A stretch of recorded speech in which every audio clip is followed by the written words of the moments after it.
This one's going to require a little definition. I don't know if what you're describing is this or not. The alpha gamma tensive brilliance.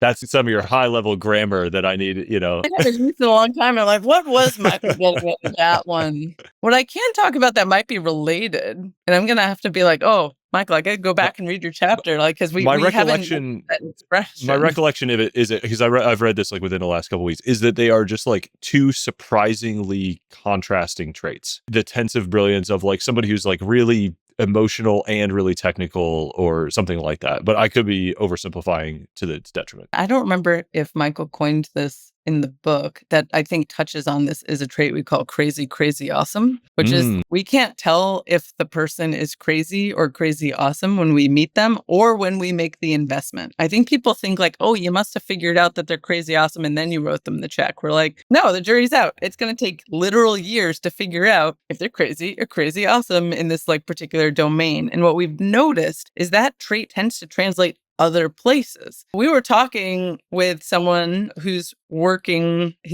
on a quantum physics play in something. And at the beginning, this is crazy to me.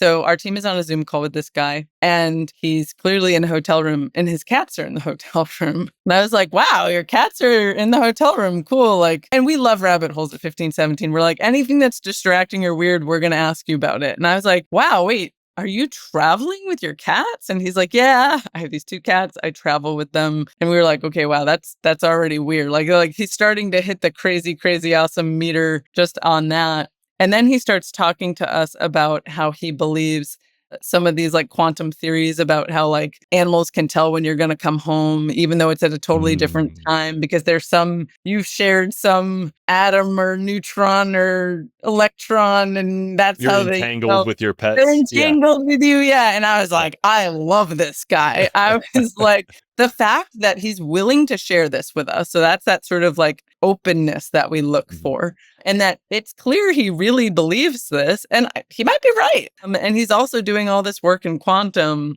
I was like, all right, this guy is hitting our crazy, crazy, awesome vibe like a million times. Like, and we love that. And sometimes what's interesting is that people end up being like crazy awesome in one area, and then their views on something else were just like, wow, they're batshit crazy.